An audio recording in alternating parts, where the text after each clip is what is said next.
anugerah-Mu yang ajaib, bahkan firman-Mu yang terus mengajar kami, memerdekakan, firman-Mu yang hidup, itu bekerja dalam kehidupan kami semuanya.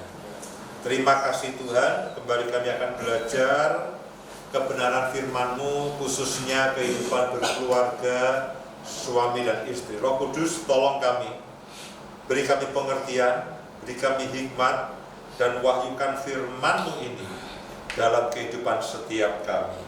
Terima kasih Tuhan, dalam nama Tuhan Yesus kami berdoa, amin. Baik, silakan duduk, kita akan lanjutkan pembelajaran kita. Siang hari ini kita akan belajar mengenai tatanan ilahi dalam pernikahan. Nah, menurut sepengamatan saya, ini adalah topik yang paling banyak memerlukan perubahan dan pertobatan dalam kehidupan kita. Saya ulangi, ini merupakan topik yang paling banyak memerlukan perubahan cara berpikir dan pertobatan dalam kehidupan kita. Oke, minggu yang lalu kita belajar bahwa pernikahan adalah kehendak Tuhan, kita hidup dalam perjanjian, kita hidup menjadi satu, tidak ada perpisahan dan sebagainya. Nah, namun pada bagian yang kedua ini kita akan masuk ke dalam tahapan yang berikutnya, bahwa Tuhanlah yang menghendaki, Tuhanlah kita teman seperjanjian, bahwa kita satu keluarga. Tujuan keluarga adalah untuk menggambarkan akan Allah, untuk melahirkan keturunan ilahi dan sebagainya. Nah, sekarang kita akan belajar mengenai tatanan ilahi. Tuhan yang menghendaki kita menikah, Tuhan yang memberikan tujuan. Nah, Tuhan juga yang memberikan cara kerjanya. Dan cara kerja ini bukan cara kerja personal, tapi cara kerja berdua, bersama, dan kelompok dua orang. Nah, seperti yang tadi saya katakan, bahwa ini yang paling membutuhkan perubahan dan pertobatan. Kalau Tuhan yang mempunyai kehendak, oke, Dia yang menjamin, Tuhan yang menolong, Tuhan yang menetapkan. Nah, sekarang kita sampai kepada titik begini, apa yang saya dan saudara harus lakukan? Kalau mengacu pada khotbah tadi, kita bicara mengenai tertib peran suami dan istri. Saya berharap khotbah tadi tidak terlalu keras, tidak terlalu menyinggung saudara. Tapi kalau tersinggung ya puji Tuhan, berarti tepat ya. Ya, sekarang kita bicara tertib peran. Ini tertib peran antara suami dan istri. Mari kita lihat sama-sama halaman yang pertama, tatanan ilahi pernikahan. Di dalam Efesus pasal yang ke-5, saya akan bacakan karena ini perikop yang sangat penting. Ya, ini perikop yang sangat penting. Efesus pasal yang ke-5 ayat yang ke-22. Efesus pasal yang ke-5 ayat yang ke-22. Hai istri, tunduklah kepada suamimu seperti kepada Tuhan. Karena suami adalah kepala istri, sama seperti Kristus adalah kepala jemaat. Dialah yang menyelamatkan tubuh. Karena itu sebagaimana jemaat tunduk kepada Kristus, demikian jugalah istri kepada suami dalam segala sesuatu. Istri-istri katakan amin.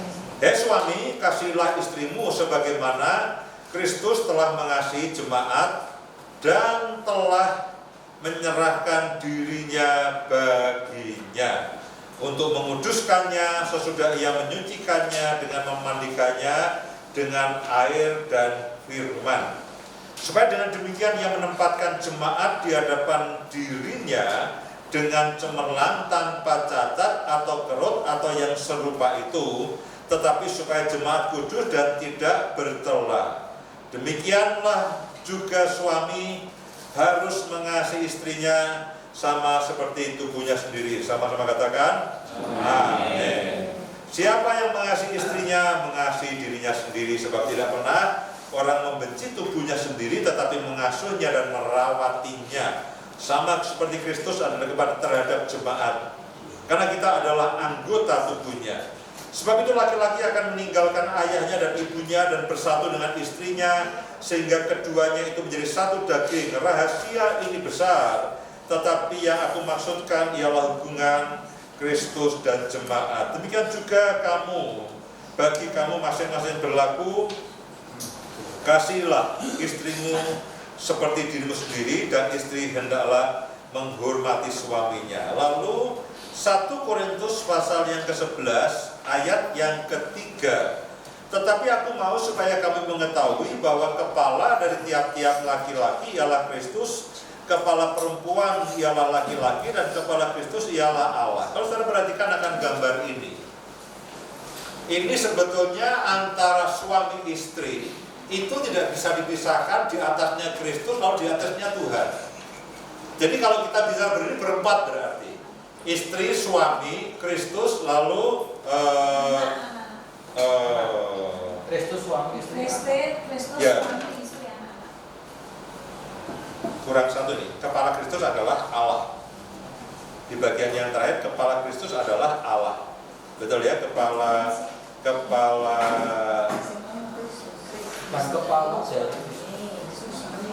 perempuan ialah laki-laki, kepala laki-laki ialah Kristus, kepala Kristus ialah Allah. Betul ya?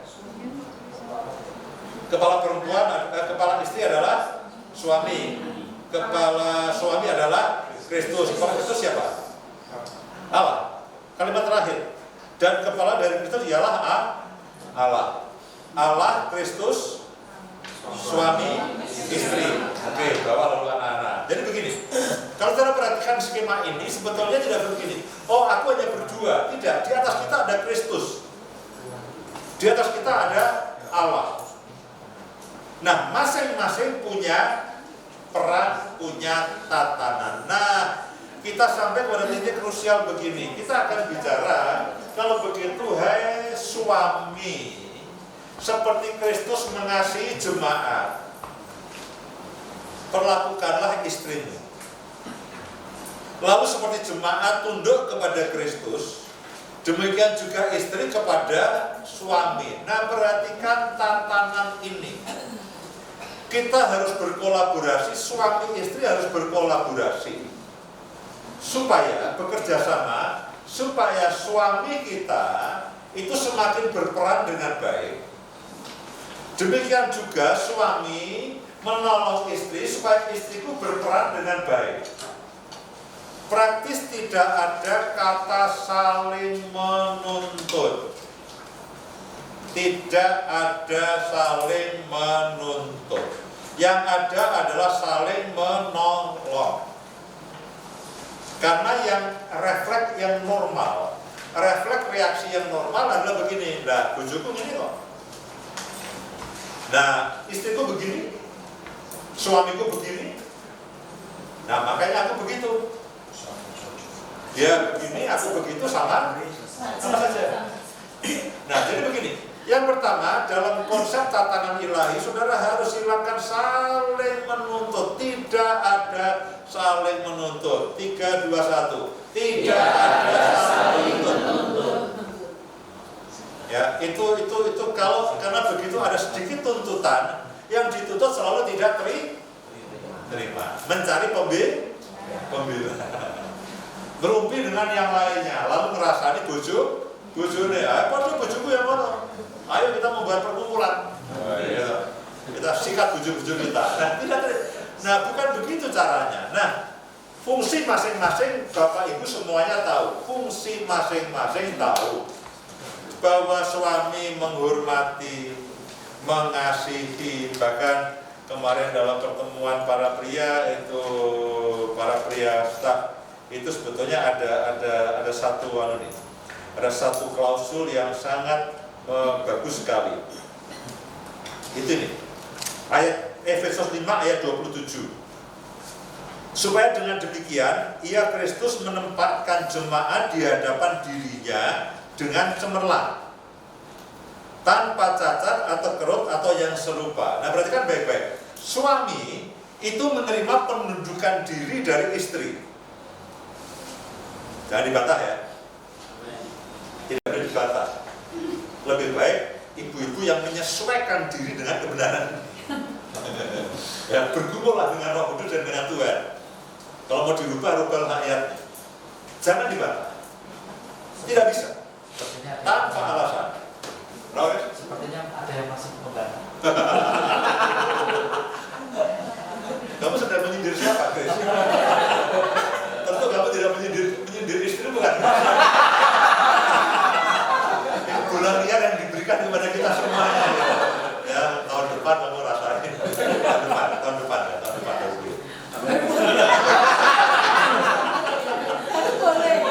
Itu lah memprovokasi, dia hanya memprovokasi dengan tahun. Pendekatannya mulai sekarang. Oh,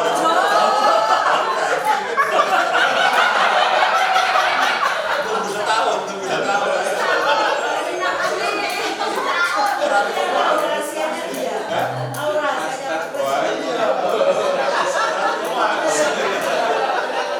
Oke, perhatikan baik-baik.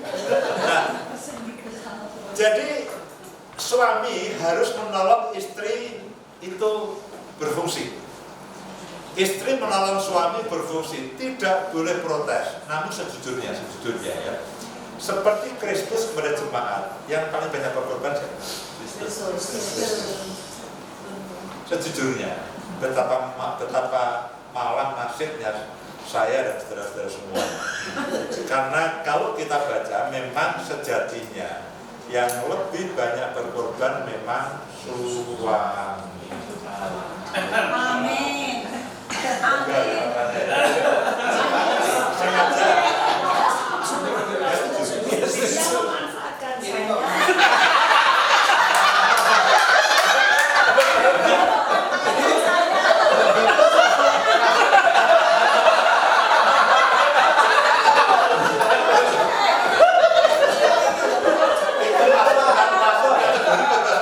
Suami yang tidak tertib.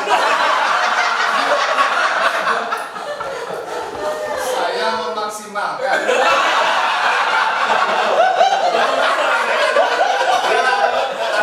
Memaksimalkan peran Bu Lili. Itu kata yang baik. Sekarang kita tonton bagaimana memaksimalkan. Bahasa kasarnya suami takut istri. Suami takut istri. Kenapa? Ya memang. Bahasa kasarnya. Iya memang. Wah pikiran murah kok.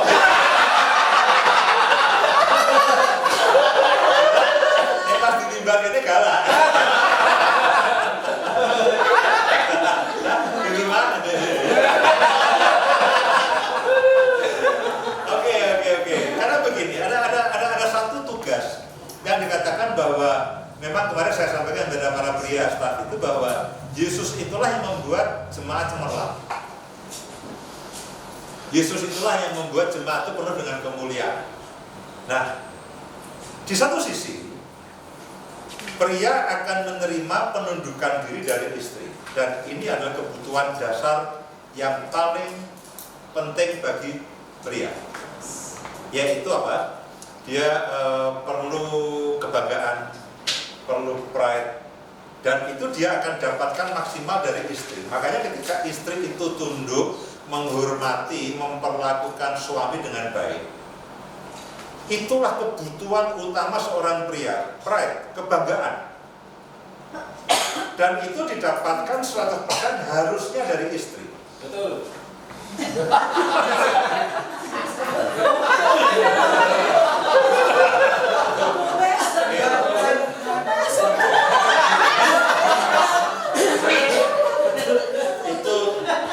Itu salah satu tanda pria-pria yang tertekan sekali. Kalau ada kesempatan nyelmong gitu, sudah tidak tertahankan. Kalau perhatikan, ya jadi istri, tatanan kita memberikan bahwa istri memberikan kebutuhan dasar bagi suami, bukan seks, maafkan, bukan seks.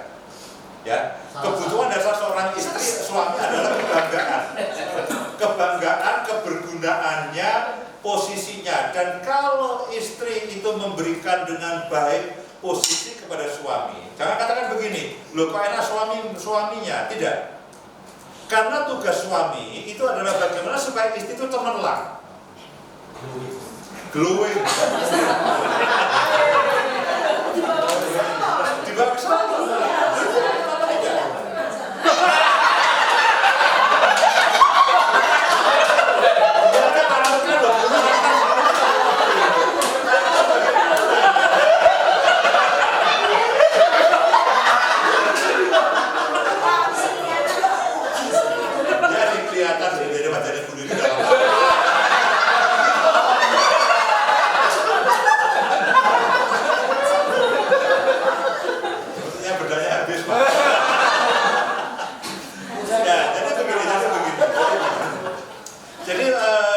Dua-duanya, kalau kita peran kita itu baik dan tertib ya, dua-duanya akan hidup maksimal.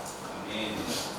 Suami mendapatkan semua kebutuhannya dari istri, ya kebutuhannya dari istri baik secara mental, kemudian juga secara perasaan, secara jiwa, bahkan secara fisik, kebutuhannya didapatkan dari istri. Nah, ketika istri itu tunduk, artinya dia betul-betul menghormati dan memuliakan suaminya.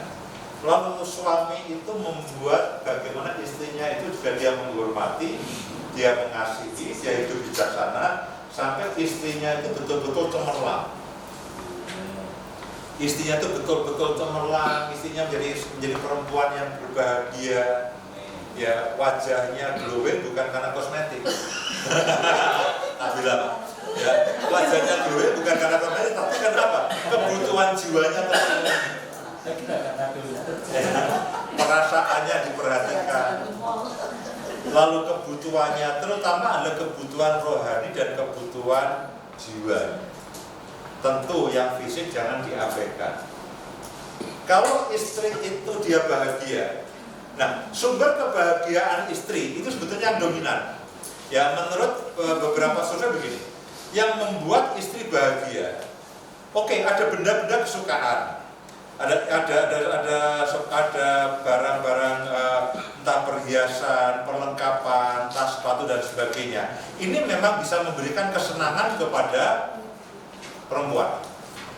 Namun yang terbanyak adalah kalau perempuan itu, istri itu mendapatkan kebutuhan jiwa, kebutuhan perasaannya, diperhatikan, dikasihi, diperlakukan bak ratu.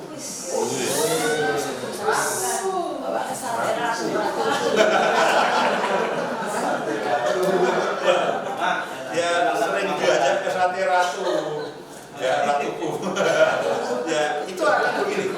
Jadi istri akan apa ya? Akan sampai pada titik dia betul-betul mengalami satu kesenangan, sukacita yang dari dalam. Nah, itulah yang sebenarnya cemerlang. Kita tidak jangan cemerlang secara fisik, tapi secara jiwa. Ya secara roh. Istri suami nanti ada bahwa suami itu sebagai pendoa bagi istri. Nah, jadi poin pertama adalah begini. Ayo kita harus menghormati peran masing-masing pasangan. Lalu bagaimana kita mendorong, kita menolong, kita memfasilitasi, jangan memangkas. Kemudian jangan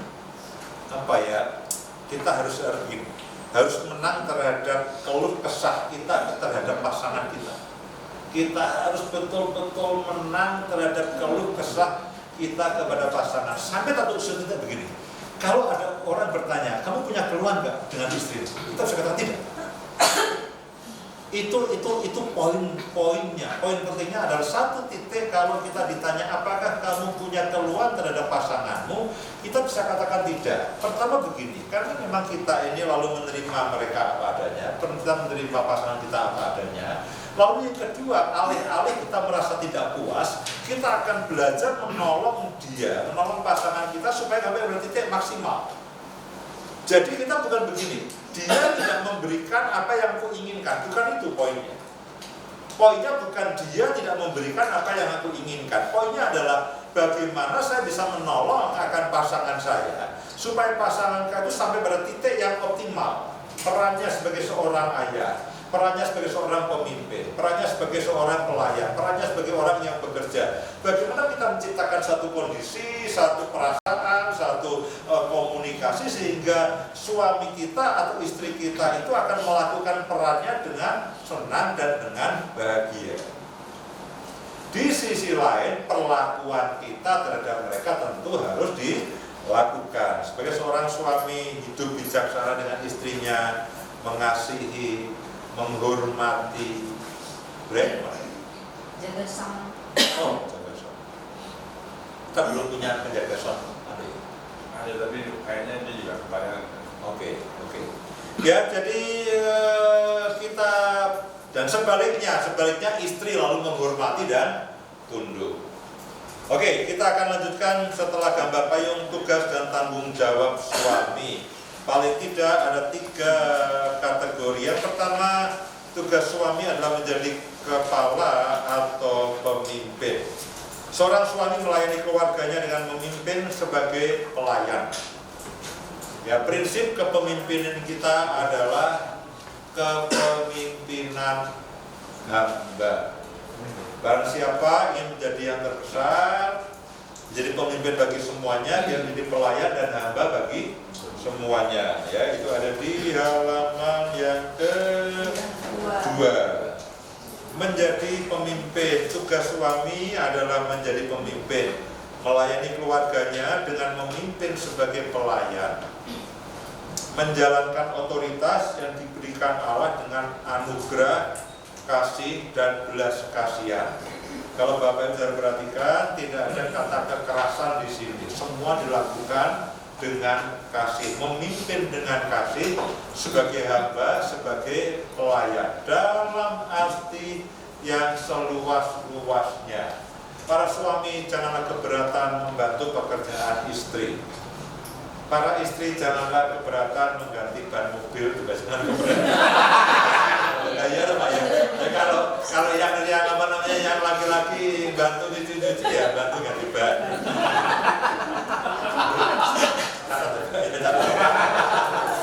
Ya. Banyak curcol.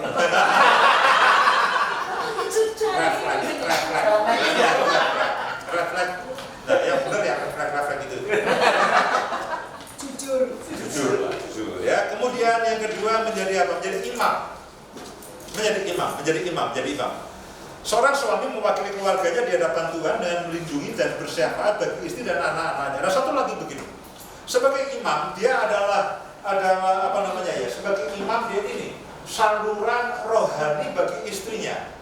Sama seperti imam zaman dahulu, Tuhan imam lalu bagi orang Israel. Nah, jadi begini, perhatikan baik-baik. Kalau ada pertanyaan siapakah orang yang paling berohani di dalam rumah, itu ayah, itu suami. Nah, ini peringatan sekaligus tuntutan keras bagi kita semuanya, para pria. Para prialah yang harus paling banyak membaca Alkitab di rumah. Para prialah yang harus paling banyak berdoa di rumah. Para prialah yang harus paling rajin saat teduh. Jangan mau dikalahkan istri. Ya, kalau istri tiap hari suruh 2 hari sekali supaya kita bisa menang. Suruh mundur sedikit.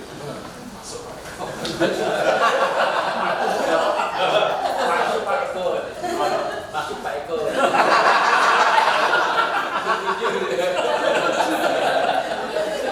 Ini jujur. Ya. Jadi begini. Saluran rohani keluarga itu suami.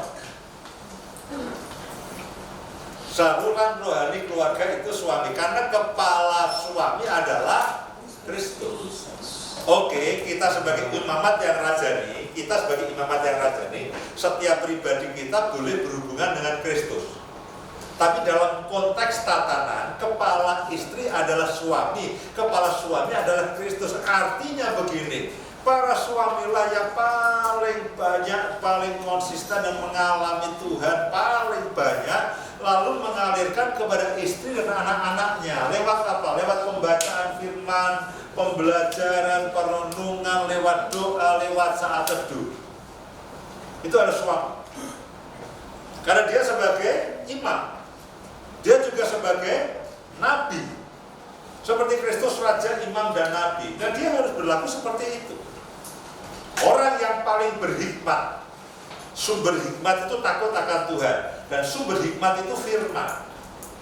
Kalau kita itu bergaul dengan firman, kita banyak membaca firman, kita banyak merenungkan firman Tuhan, hikmat Kristus itu akan ada dalam kehidupan kita. Nah, yang paling menjadi sumber suara kenabian di dalam rumah, ya memang suami.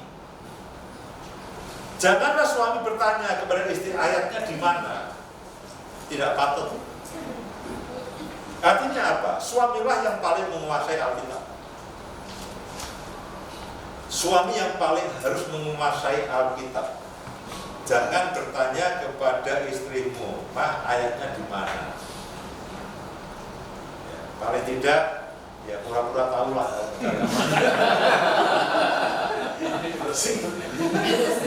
Browsing dulu lah.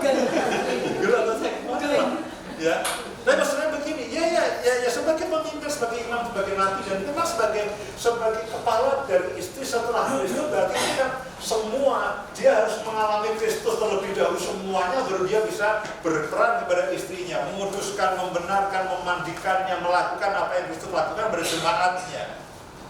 Yang dilakukan oleh Kristus pada jemaat, itulah yang dilakukan suami kepada istrinya. Jadi ini tantangan bagi suami. Ya, tantangan bagi suami. Karena kalau tidak, jangan sampai begini. Keluarga kita menjadi keluarga yang katakanlah pincang. Artinya pincang. Lalu anak-anak kita melihat, oh, nah ini tatanannya nggak pas. Anak-anak kita akan mewarisi tatanan yang salah. Dan ketika mereka mewarisi tatanan yang salah, ya kasihan. Mereka nanti menikah dengan tatanan yang salah. Jadi kalau kita bicara tatanan, oke, bahwa setiap kita adalah imamat yang rajani, kita bisa menghampiri Tuhan apapun.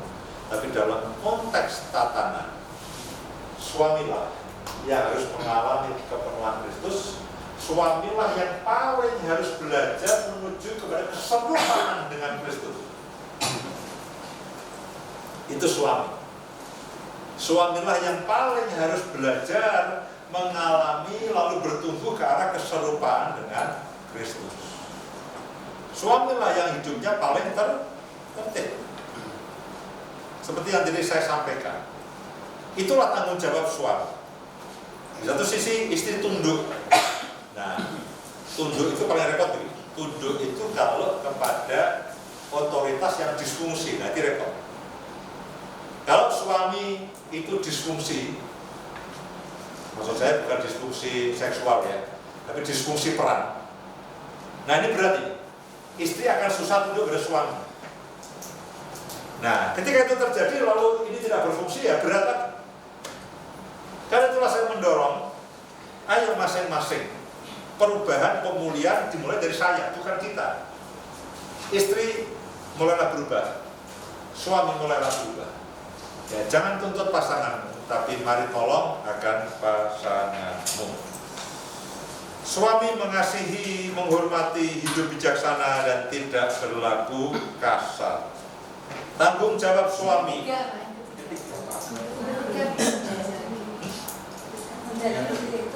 Menjadi nabi. Menjadi imam, menjadi nabi.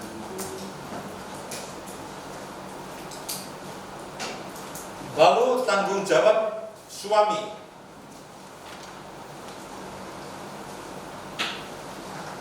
Mengasihi seperti Kristus mengasihi. Menyerahkan dirinya pada jemaat, memelihara dan merawat diri sendiri. Setelah itu Efesus 5:25 ini sampai seterusnya ini betul-betul apa ya? Itu betul-betul pelajaran yang itu betul-betul mendasar sekali. Ya, dia perlu mengajar kebenaran firman Tuhan. Jadi para suami memang harus belajar Alkitab lebih lagi. Harus belajar Alkitab lebih lagi. Karena sebetulnya yang harus mengajar anak-anak untuk firman Tuhan juga harusnya itu suami. Suamilah yang harus mendudukkan anak-anak lalu mengajar kebenaran firman Tuhan. Jadi belajarlah firman Tuhan dengan sangat. Ya, sekali lagi saya ingin ingatkan bagaimana cara mulai memahami firman Tuhan. Bacalah Matius, Markus, Lukas, Yohanes, itu 4 Injil. Itu Kristus adalah pokok kebenaran kita. Lalu perhatikan akan ajaran-ajaran rasuli, surat-surat Paulus kepada para jemaat, surat Petrus, karena itu merupakan petunjuk praktisnya. Lalu kita belajar dari perjanjian lama boleh. Kita baru belajar dari perjanjian lama. Itu cara paling mudah untuk memahami. Kalau tidak akan bingung kecampur. Kalau tidak akan bingung, ya. Kemudian hidup bijaksana dan menghormati istri sebagai teman pewaris kasih karunia. Saya sering sampaikan hidup bijaksana itu artinya perhatikan kebutuhan istri dan penuhilah.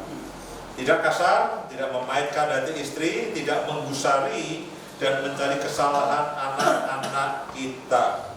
Kemudian yang tidak kalah pentingnya adalah 1 Timotius 2 ayat 8. Menjadi pendoa. Aku mau di mana-mana para laki-laki mengangkat tangan dengan tanpa marah lalu berdoa.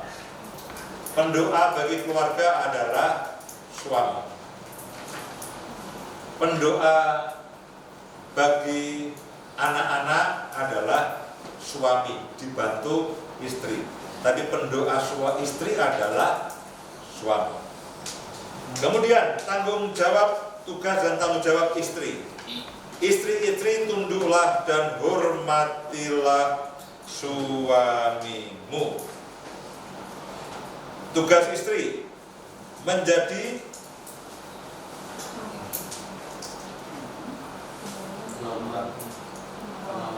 penolong. Istri hadir untuk melengkapi, menguatkan, membangun, menopang, memberikan perspektif yang bijak dan membantu suami menjalani tanggung jawabnya dengan lebih baik. Memberikan perspektif yang bijak. Di sini pentingnya komunikasi yang baik antara suami dan istri. Ya, seringkali perbicaraan serius suami istri berakhir dengan keributan. Kemudian Tuhan Allah berfirman, tidak baik kalau manusia itu seorang diri saja. Nah, ini pada waktu itu kan Adam, ya. Aku akan menjadikan penolong baginya yang sepadan dengan dia. Jadi istri akan menjadi teman berunding yang baik.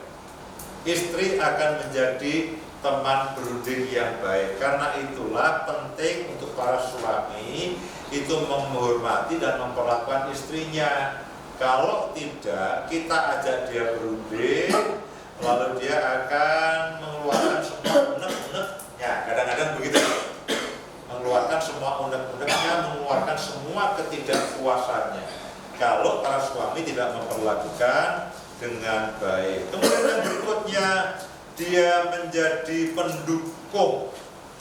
Istri memberikan dorongan dalam suka maupun duka. Ia menjadi sumber semangat ketika suami menghadapi tantangan. Setia mendoakan dan terus mengasihi serta menjaga harmoni dalam rumah tangga. Dukungan ini bisa berupa kata-kata penyemangat, kesabaran, serta tindakan nyata yang menunjukkan kasih dan pengertian. Sekarang tanggung jawab istri, tunduk pada suami. Ada banyak ayatnya, 1 Petrus 5, Kolose pasal yang ketiga. Tunduk kepada suami artinya sepakat dengan keputusan suami dan menyesuaikan diri. Sejauh itu tidak ngajak murtad dan tidak ngajak ke neraka. Ya, kalau itu hanya masalah selera, hanya masalah cara, hanya masalah prioritas, janganlah itu jadi masalah. Ya, kadang-kadang ini dulu atau itu dulu ribut, makan ini atau makan itu ribut.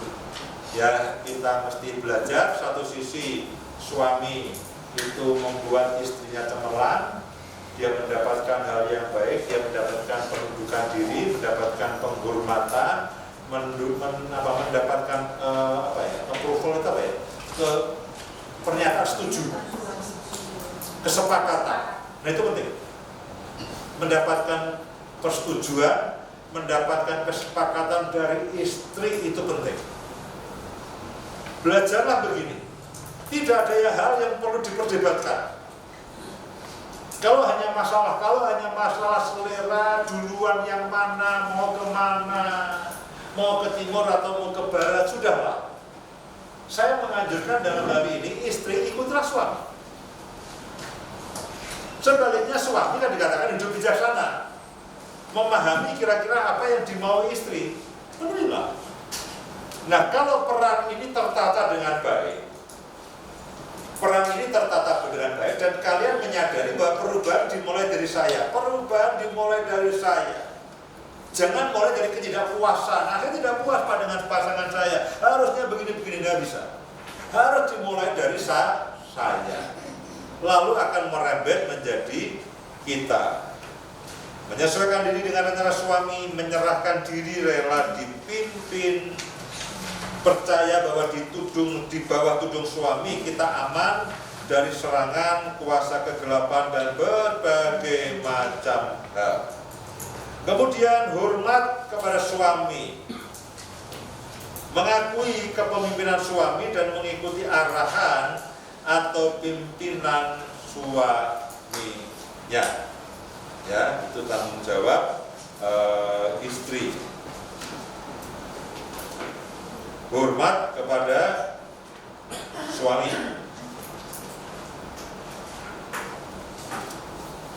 Kemudian yang berikutnya, percaya bahwa suami adalah saluran berkat bagi istri. Ini yang tadi saya sebutkan, karena di atas suami itu Kristus. Benar bahwa masing-masing kita imam mata yang rajani yang bisa masing-masing bisa berdoa tanpa ada pengantar siapapun, tapi dalam konteks tatanan ilahi, suamilah yang harus mengambil berkat untuk keluarganya dalam konteks tatanan ilahi. Nah, kalau istri tidak puas, ini tidak berjalan dengan baik. Kalau suami tidak puas, ini tidak bisa berjalan dengan baik. Jadi karena itulah dalam konteks tatanan ilahi, perhatikanlah peran kita masing-masing.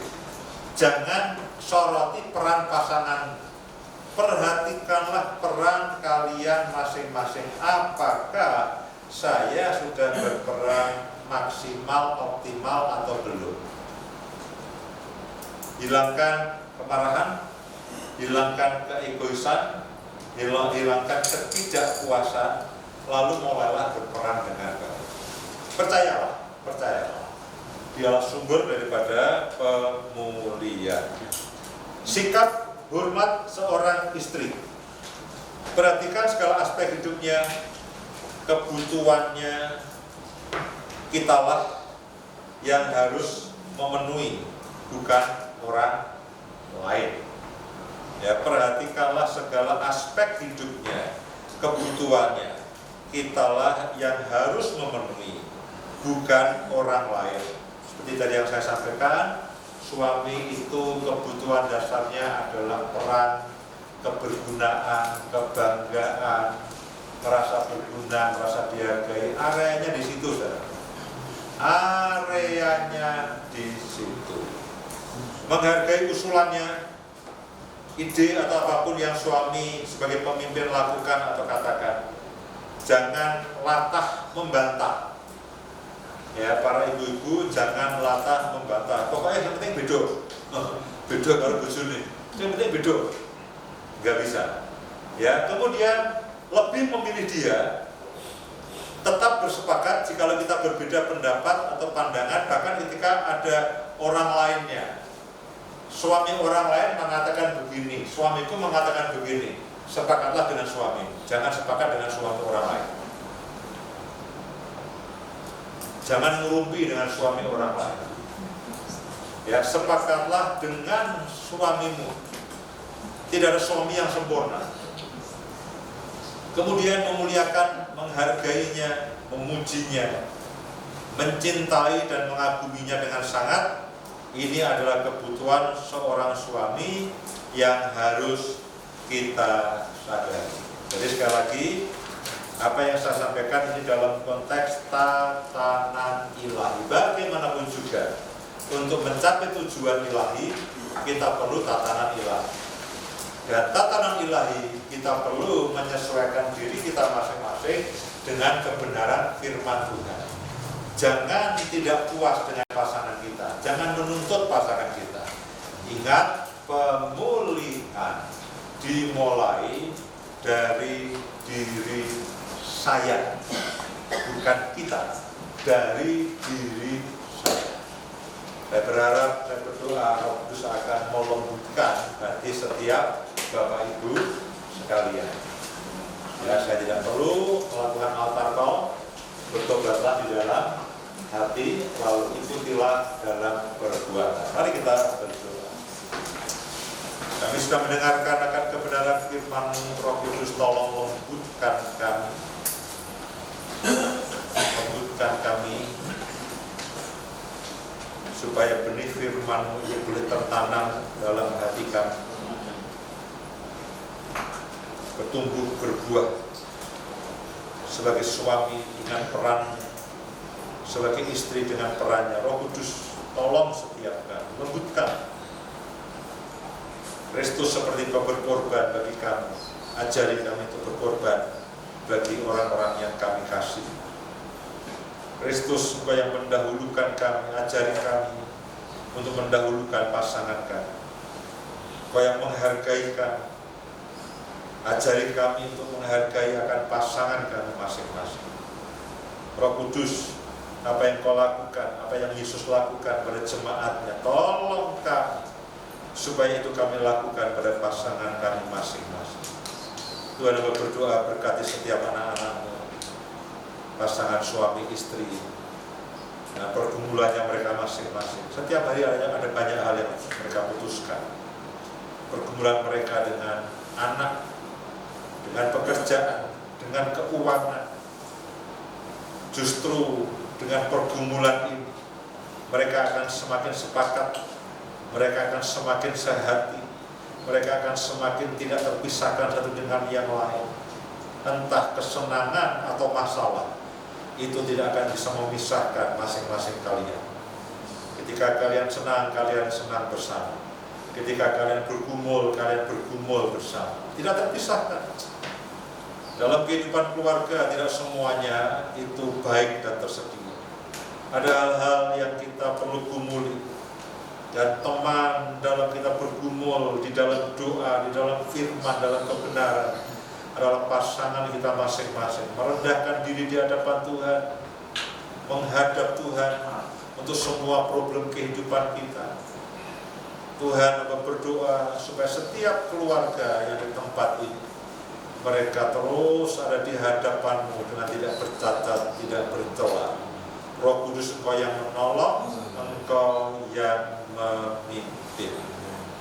Sekali lagi, biarlah benih firman-Mu itu tertanam, bertumbuh dan berbuah dalam hati kami masing-masing. Dalam nama Tuhan Yesus kami mengucap syukur, kami berdoa. Amin.